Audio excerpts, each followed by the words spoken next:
welcome to the Fertility Conversations podcast. The goal of this podcast is to create more awareness about infertility and to provide support to people trying to conceive. Thank you for listening today, and we hope you will be encouraged.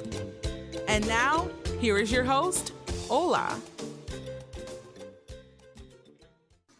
Welcome to episode 26. Today I'm joined by an amazing guest, Leigh-Ann from South Africa. She's married and has been blessed with a handsome boy, Liam, through adoption. She is the founder of Fertility Solutions, which is an online fertility directory offering everything from finance, clinic listings, free resources, articles and advice, fertility and pregnancy latest news, and more. So to connect with Leigh-Ann, you can reach her on Instagram at Fertility Solutions SA, and her details would also be in the show notes. So welcome, Leigh-Ann, and thank you for coming on the show today. Thank you, Ola. Thank you for having me. Yay. So to start off, we always ask, tell us a little bit about yourself. Okay, so I'm married, and I have a son. His name is Liam. He's 3.5 now. Wow. And Liam came into our lives through adoption. And I've been struggling with infertility for, I can't even tell how long now. But I found out I had PCOS at the age of 16. So I've been struggling since then. So yeah, I'm 39. So yeah, you can calculate. Yeah, it's been a long time. And when you found out at 16, was there treatment options for you then? Were you guided on how to treat yourself for PCOS? No, not at all. So when I found out, when I was told, so what happened is I actually went to hospital with my mom. My mom asked me, a gynae that was doing some things, and she wanted to do some research on our family history and stuff, because my mom had some issues, but not infertility. My mom was more than fertile, funny enough. Oh, wow. And with my mom's sisters, they both had endometriosis and they struggled to conceive. So they were doing all the females in our family, and then they found out about PCOS. And because my mom never knew what PCOS was, the first thing she said to me when the doctor told me that I've got PCOS, the first thing she said to me was, "Don't tell your auntie." I won't forget those words. So it was a hush thing, and it was also as if, I had done something wrong. There was something wrong with me because I've got PCOS. So it was something not spoken about.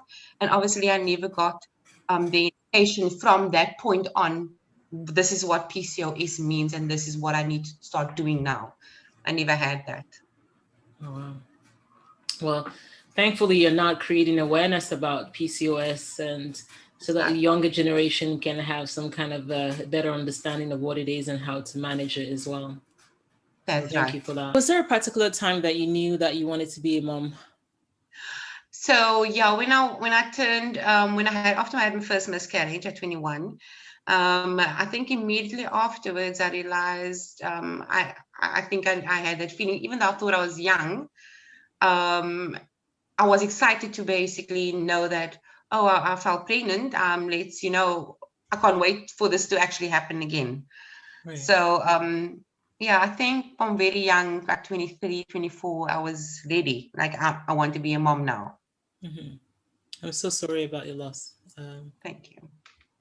And I know that you noted that you did have Liam through adoption, but Yes. Did you want to give us a little bit more information about your journey until you decided to adopt and you were blessed with Liam? So, so I actually had 3 miscarriages altogether. Oh, wow. I had one at 21, and then I had another one, I think it was 25, 26. And then another one when just a year before Liam arrived. So the year before, Liam's story is quite a bit of a miracle one. So the last pregnancy I had, I was going for treatments and stuff, and nothing happened.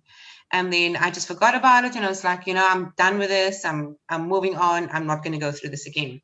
Mm-hmm. So what I did was, and I said to my husband, it was like the weekend before, we were going to go away on this weekend, and it was like a Friday afternoon. And my husband said, let's go over to there was like the social workers and stuff that was right opposite where we lived. and let's go over. And I said, no, I'm not going to go over. And I argued with him, and he said, like, let's just go over. And my sister kept saying to me, Leigh-Ann, your baby's over there, your baby's over there. And I said, no, it took nonsense to me. And so we went over. We walked in, and I said to my husband, if this woman doesn't come out now, I'm going to just walk away. And, I'm done with this story. And he said, just relax, just sit down, wait for her.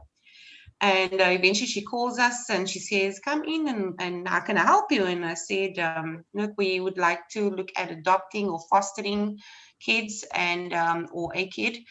And she asked me, what is it that you're looking for? Is it a boy or a girl? It's like a boy or a girl. And I said, we'd really love a little girl. And if she can be between the ages of 0 and 2 years old. Right. That we preferably, want a newborn baby, Mm-hmm. And so she said, okay, then write your name and your surname and your details on a piece of paper. And I thought, that's strange. Like, why would you just ask for that? If, I thought it's a whole piece you must go through.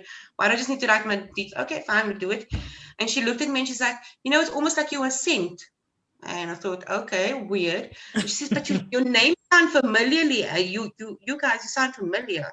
Did you live in Deep River before? I said, yes. We were actually wanting to foster about 2 years ago.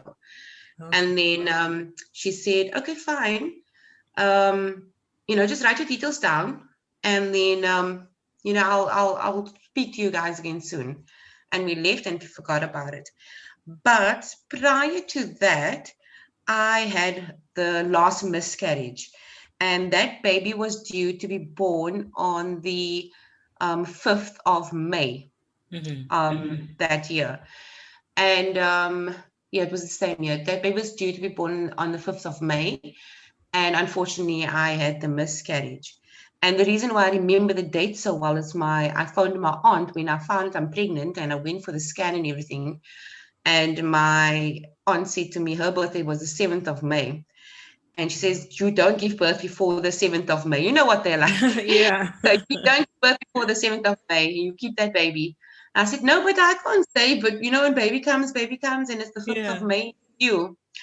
And anyway, so what happened with that, when I was pregnant with that first one, with that miscarriage, I had already gotten quite a bit of clothing together. We got such a little clothes from everybody. My husband's mom had bought so much clothes and things like that. But then after the miscarriage, I just wrapped everything up. I took it to my mother-in-law, and I had some in my cupboard. I was like, I don't want to see this stuff. Just get it away from me.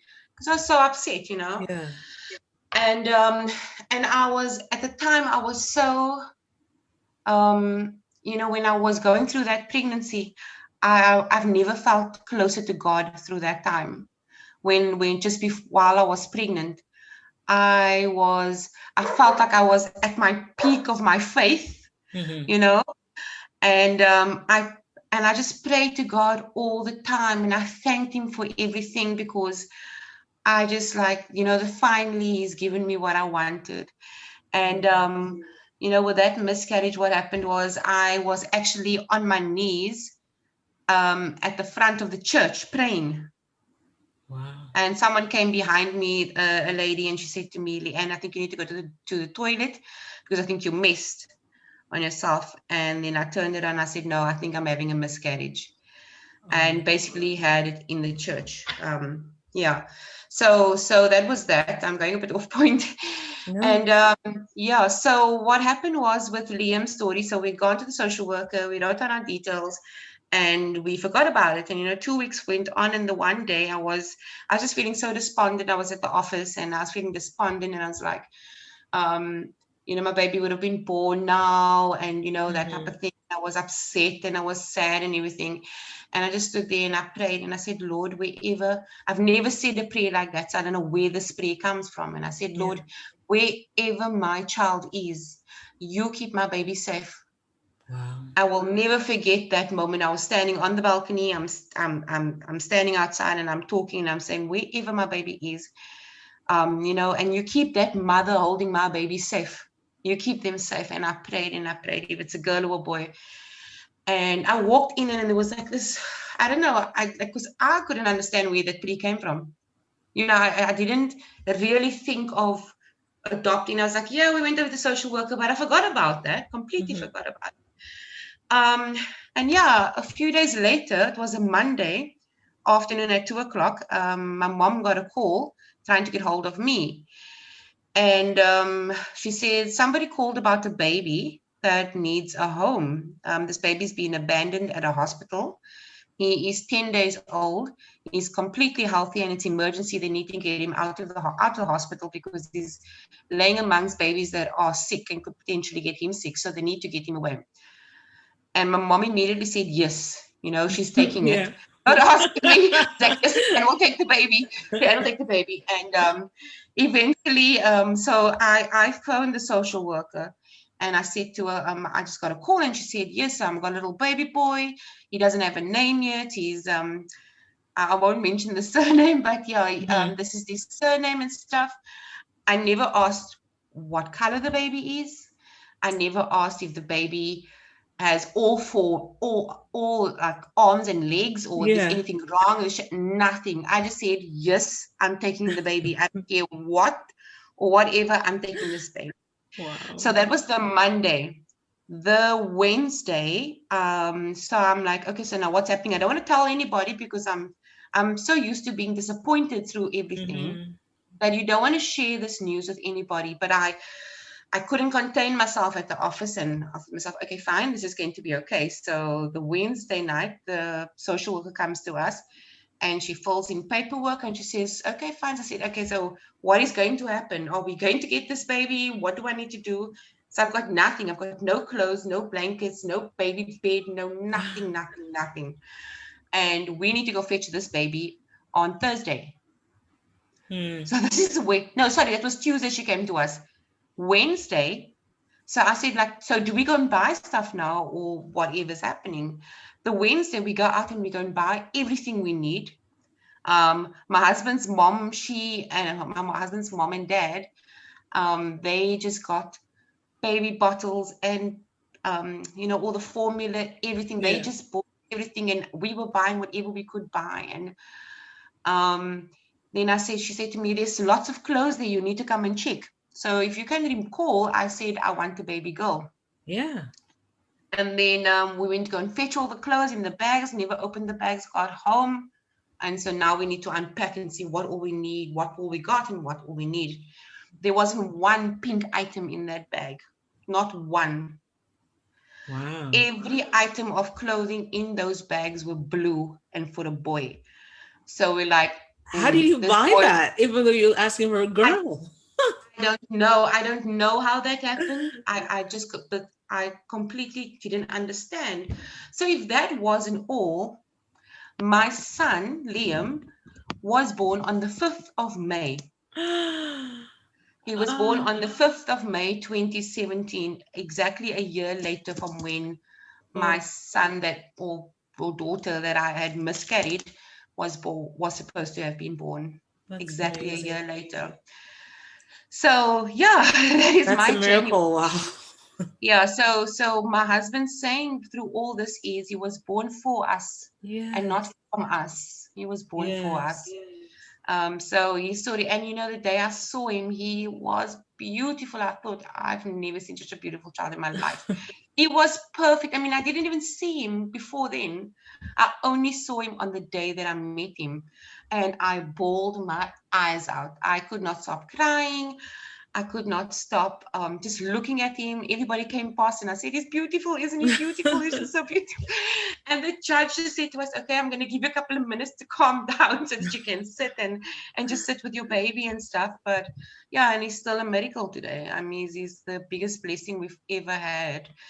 And and I wouldn't change anything in my life or anything in my journey that I've been through, because we wouldn't have had him, and I can't see our life without him. I just cannot see it. Wow, that's such an incredible story. Thank you. What a miracle. And it's amazing how the other time you were standing on the balcony and saying for God to keep your baby safe wherever he or she was. Right? Yes. That's so interesting. I don't know. Like I always say, I always tell that part of the story because I don't understand where it came from that day. Yeah. I've never, in all the years that I've been praying, and I was praying, I'm always praying, God, please give me a baby. Lord, you know what my desires are. Lord, you know my heart. You know what I need. You know what I want in life. I've never ever said, Lord, wherever my baby is, you keep him or her safe. So I'll never forget those words because those words were, it stays in my mind that that's what I prayed for. And he was safe. And Exactly. the crazy thing is that the state that his mother was in, that was another part of the story. They don't understand how he was so super healthy. And the state that his mother was, his biological mother was in, I can't even get into that right now. Yeah, there was just no way. How did it survive? How did he survive that? You know? Your prayers, and even the fact Yeah. that they said that he needed to get to home right now because he was surrounded by babies that were sick. So even all that Yeah. time, your prayers were keeping him safe. Yeah. I just think, God works in a miracle. Yes. There's so many things about the story that gets me, and um God knows better for you than what you do, yourself. Exactly. He knows what is best for you. So you might think that you want to conceive, you want to have a baby, and that it needs to be you carrying that baby. But I think he knew that I can't carry that baby. I'm too much of a stress Eric to carry a baby. I'm gonna stress about this baby all the time while I'm pregnant. I'm gonna go to gynae every week. Yeah. He's going to scan, check on everything. Everything is not right. I'm stressing about it. And it's not good for me. Yeah. So he's like, you know what? I've got a better plan for you. And he always does. And this was Yes. his better plan for me. And he gave me this perfect, beautiful little boy. Wow. And when you get a gift from God, it's always perfect. It is It's always perfect. a blessing. If it's anything that is from God, given from God, it's perfect. When it's man-made, there's flaws. Exactly. I'm not saying that any other baby is not, but I'm saying when you get a gift from God, please, when you get a gift from God, I feel that that everything just works out so perfectly because it's His plan. Yes, it is. Yeah. And even the fact that your sister also said to you, even a year from that's where your baby is. Yeah, she said to me, all "Go, there, that. your baby's over there." I said, "Don't talk nonsense, man. Go away. Don't talk nonsense to me here. Your baby's over there. I'm telling you, your baby's over there, Leigh-Ann. Go away." And he was. Yeah, and he Yeah. definitely was. And of course, you said that you're really close to God. So you think that faith played a huge role in that whole time? Of course, you experiencing. Oh, definitely.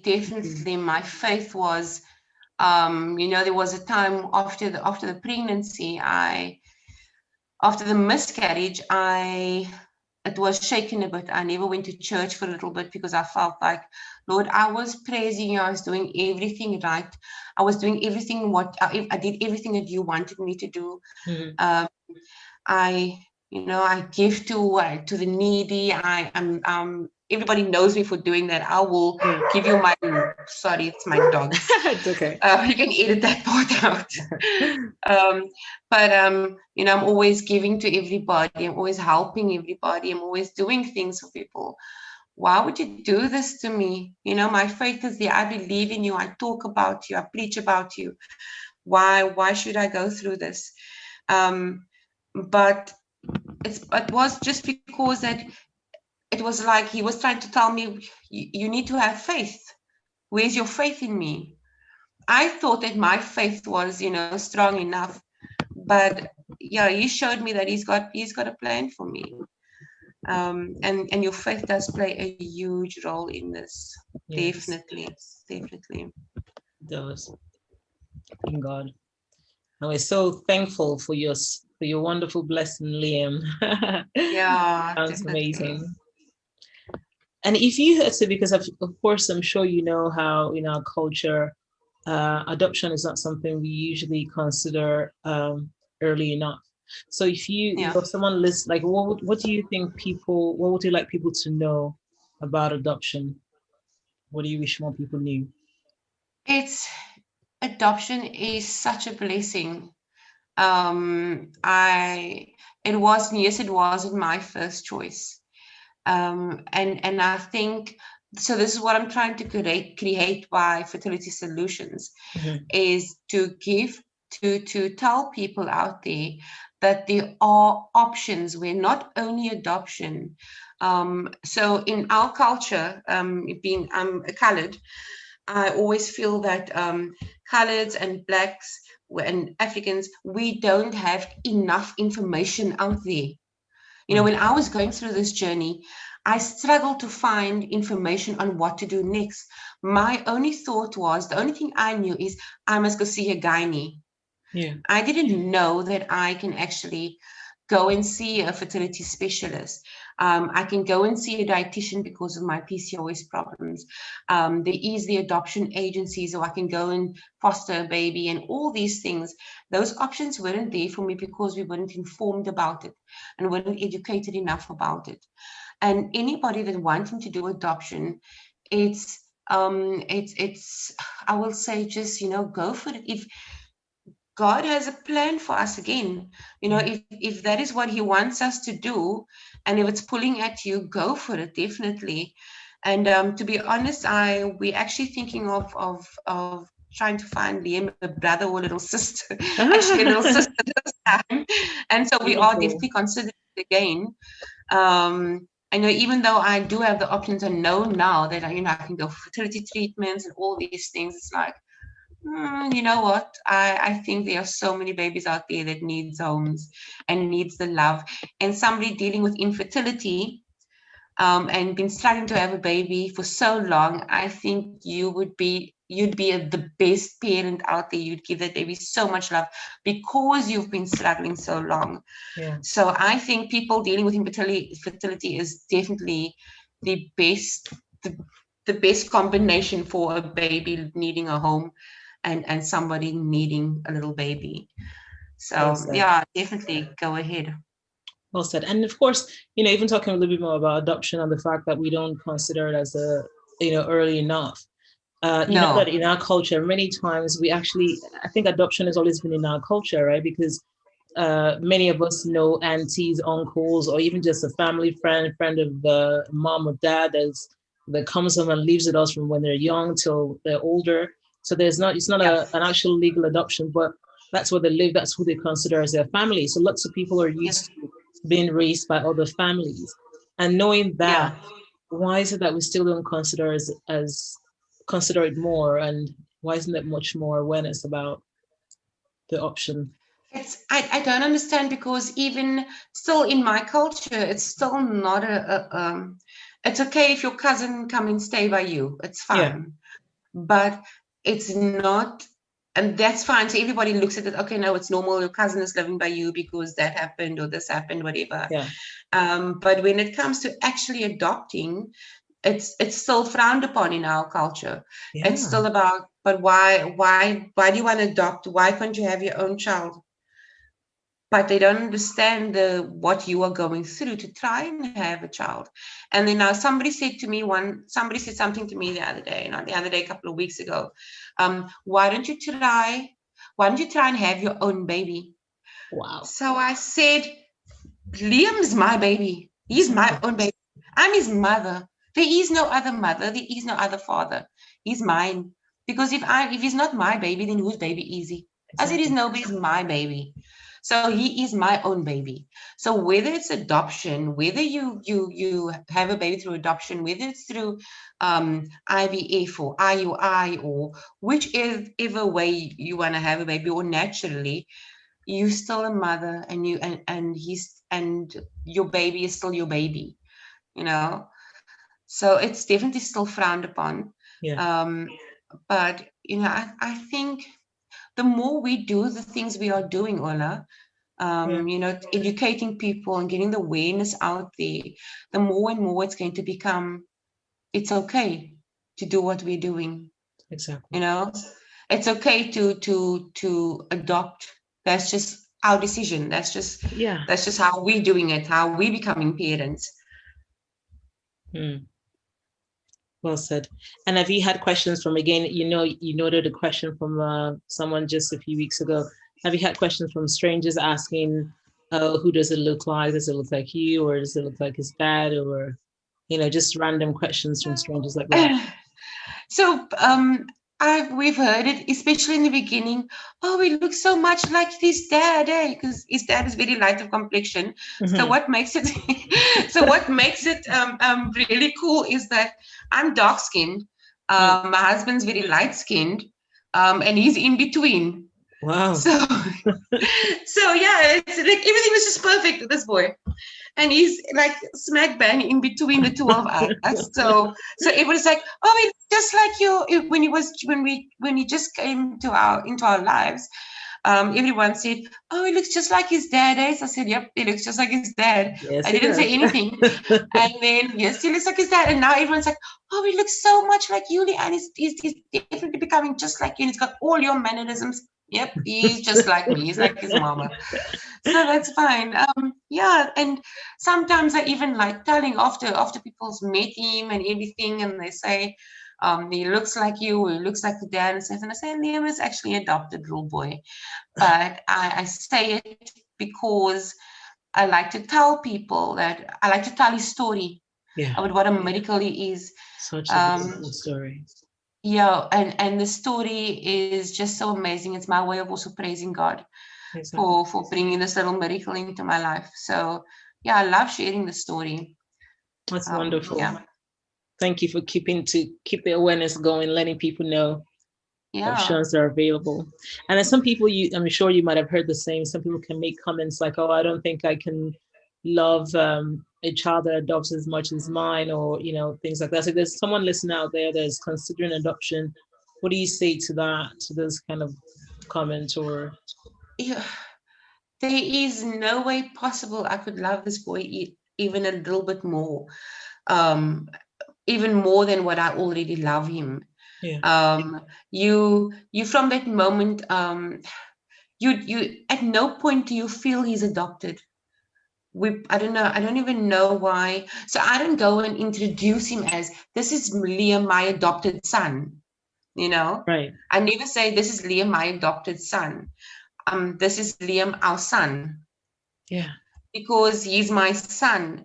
And you love that little child. You don't at any point during the day when you're looking at him, or you bathing him, or you're scolding at him for something he's done that's naughty. At no point do you feel this child is adopted. So at no point that love has no bounds. It knows no bounds. So it doesn't mean that he's adopted, you're going to love him any less. I promise you. Somebody said to me once in the very beginning, she said to me, Leigh-Ann, if you're going to have a second baby, and if you're going to give birth to a baby, you're going to love Liam more, the adopted child, more than you're going to love your biological child. Oh, really? Oh, yeah. So someone said that to me, and I was like, oh, okay. That sounds strange, but I mean, I've never for once felt that I can't love him, or felt that he's adopted, so I can't give him all my love. I always say I can't love this boy any more than what I already love him. There's just no way I could love him more. The amount of love I have for him now, it's incredible. Overdose. Yeah, he even has to tell us sometimes, just stop it, enough. That's his words, enough. That's so cute. Love it. And now that you're creating more awareness and people are aware of how you were blessed with Liam, do you think that you've come across people more open to that option, or people contacting you about wanting to explore that option now? So when it comes to personal friends of mine, or people that I've spoken to a while, and I tell them about adoption or how it's been, then yes, they are becoming more open to it. I had one or two friends that have actually assisted with it. But it's still, my platform is still based on women dealing with infertility and wanting to conceive. Right. So I haven't been able to push that because I feel they might think like there's still this of no, my husband's not going to want it. And I think that is the biggest thing, is their husbands are on the way. I think a mother's love is very different. If I have to say it this way, mommy can love, a mother can love anybody. You can love, doesn't matter what your child looks like or anything, you can love that child.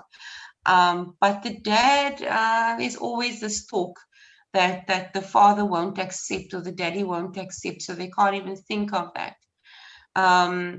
But I'm hoping to eventually bring it in slowly into my platform, to try and create more awareness that there is so many babies out there needing homes and love and stuff. I mean, I've been to other to these homes where the babies are, and I walk out broken, because I can't take these babies with you. You look at these babies and they are so gorgeous. And I want women to know that there are so many babies out there that need their help. They need you as much as you need them. So eventually I would love to bring all of that into my platform, but I have to take it baby steps, one day at a time. Small steps, small steps, and I need to take it. But it's wonderful how you're sharing the story anyway, and your miracle and your blessing, because again, someone out there will hear about it and just think, oh, okay, I never thought about that. And now that I know, perhaps I should explore it more. So wonderful. Thank you. And if you were to say, would you say that infertility has changed you? Sorry? Would you say that infertility changed you? Has changed you as a person? Definitely. I think I've actually taken infertility and I've used it to my advantage. And I've grown stronger because of it. It's taught me to have faith. It's taught me to have patience. It's taught me that I can help other women out there. It's taught me that I shouldn't take things for granted, and it's taught me so much, but definitely patience and faith. Those two, it's definitely taught me those two. There's a big but I say over and over again, I wouldn't change my journey for the world. I'm glad. There's all, like, again, I'm saying it all the time, but there's a reason for everything, and this was my reason.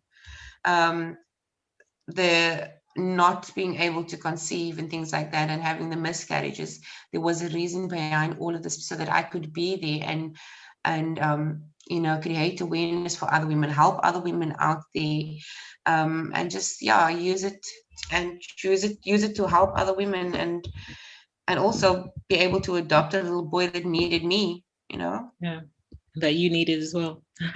Yep. Such a blessing all the way around. Yep. And now you have a foundation, Fertility Solutions. So how did that come about? Can you tell us a little bit more about what you do? Yeah, so with Fertility Solutions, I actually started it about 2 years prior to Liam. So while I was struggling and I was doing all the research all the time, and I didn't actually launch it or anything. So I just because when you're going through infertility, you're always reading up on everything. So tomorrow you've got to go for the HSG tomorrow, and you start reading up and you watch the videos of what they're going to do, and you get signs of so you get signs of pregnancy tests, and then you start Googling and start reading up about it. Could it be I've got this happening and that? So you constantly doing research. And then I realized doing that, there wasn't much out there in South Africa. There wasn't an actual platform based in South Africa that was giving me all the information. And I was still feeling I was lacking. Here and there I was getting things, but I never got everything on one platform is what I wanted. I wanted one platform that I can go to. The platform I was using constantly to find out things was an American-based platform. So every time I was going through something, okay, then I go to this American-based platform and I go and do research there. But there was nothing for South Africa. So, I started making notes and writing articles and doing all these little things, compiling lists and things like that. And I just kept it there. And I thought, okay, at some point I'm going to start it. At some point I didn't, kept on. And then eventually I fell pregnant, and, the miscarriage happened, and then Liam came into play. And once Liam was almost a year, I thought myself, So, I was, Liam was a few months old. So I was staying at working from home.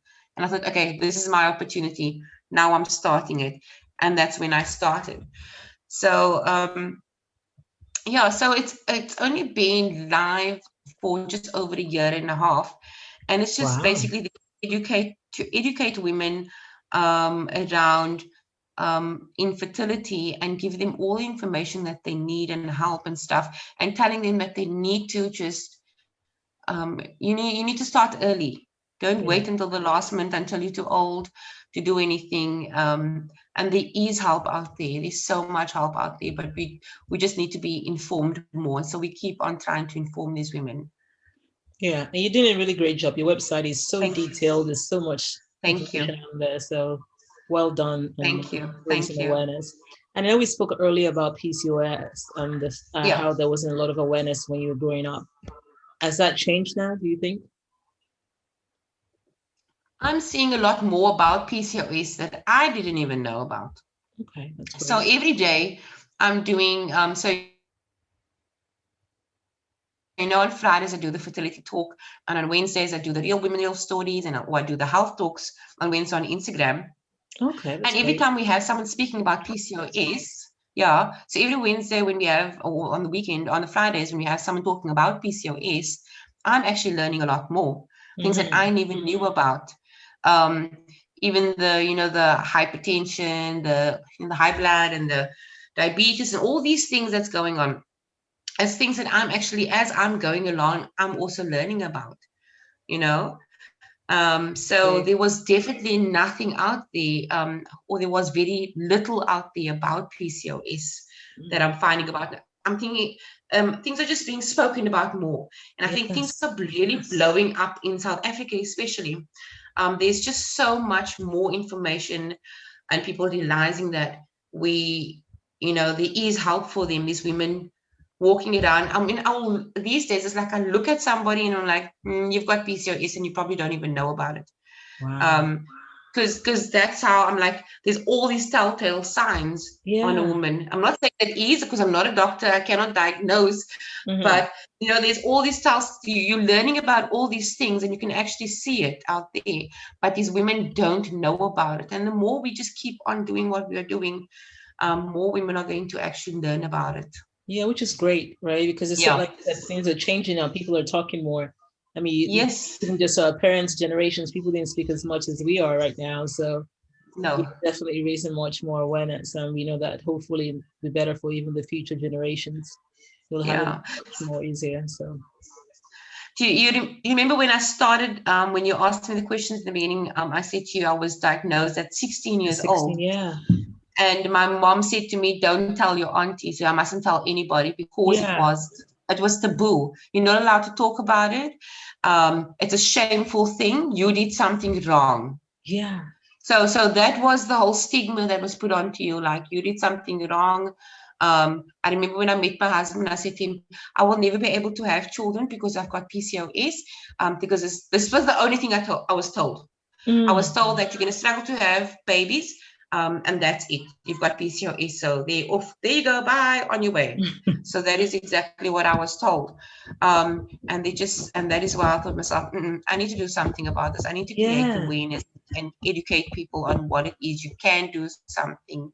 There's things you can take. There's stuff you can do. Yeah.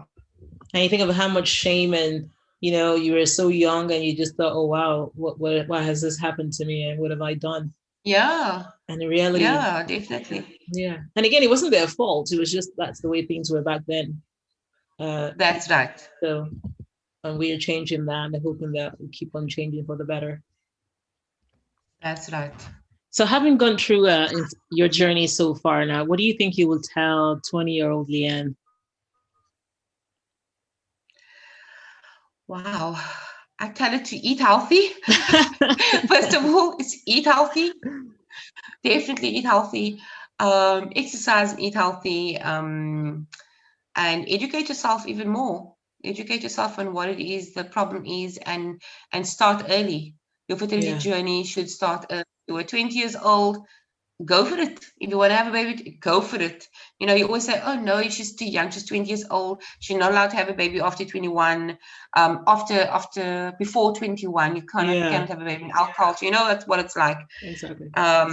You must be 21 before you can have a baby. And if you're 21 or 22 having a baby, it's a shameful thing. Oh, she was only 22 when she had a baby. That's the talk people would start be. asking questions like, whoa, what happened there? Why are you 22 already and you already have a baby? So I would say that, Leigh-Ann, go and have as many babies as you can, because you're more fertile. You've got better eggs and everything at that age. So go for it. You know, go and see a fertility specialist early on and get the help that you need. But don't wait until you're this age. Well said. And any favorite quote or words of affirmation that you found helpful that you want to share? Oh, there are so many things, you know, because I create all these quotes and stuff like that all the time. I work on all these things. There are so many. I'll look at one and I'll be like, oh, I love that. And then I'll see the next one. Oh, but that's beautiful. So I really don't have any of that. It's just, just be kind. Be kind to one another.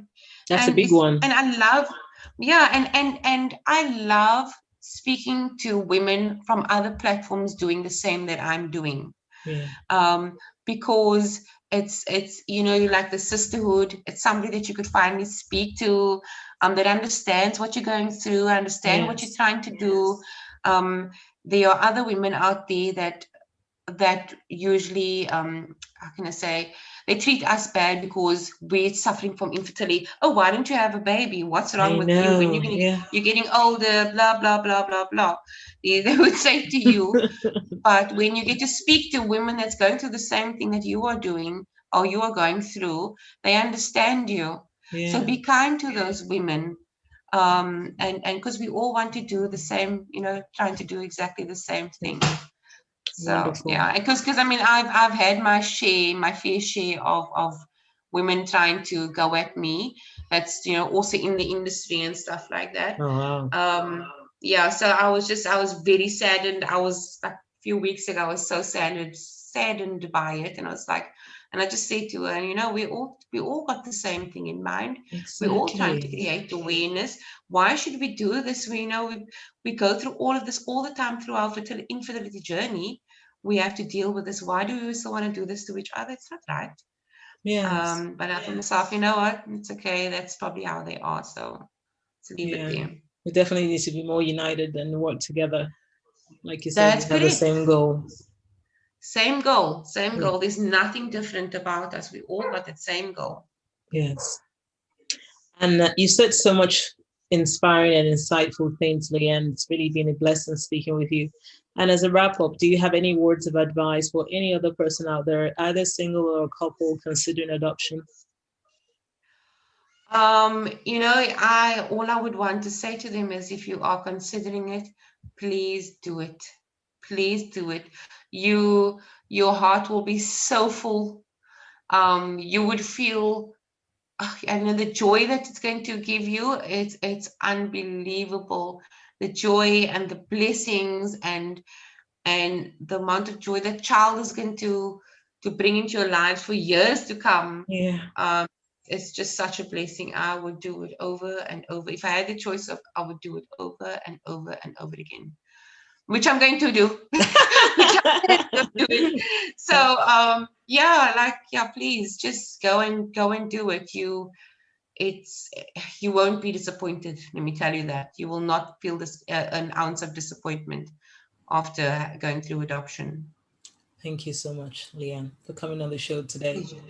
It really has been inspiring, so informative, and such a blessing. I mean, we've all been blessed by the story of Leigh-Ann and the miracle, and it's just helped us renew our hope that, you know, God sees everything from the beginning. He sees the end, and he has all the best plans for us, and he'll direct it in the best way that will be best for us. So thank you for coming. I'm sure many listeners have found this very enlightening and such a blessing. So thank you, Leigh-Ann. And thank you for everything Thank you, you're doing. Ola. Thanks for joining us this week on the Fertility Conversations podcast. If you enjoyed this podcast, please give us a 5-star rating and subscribe. Follow us on Instagram at Fertility Conversations. If there are any topics you would like to have discussed, please send an email to fertilityconversations@gmail.com. Be sure to tune in next week for our next episode. Thank you again for listening. Take care of yourself and do stay hopeful.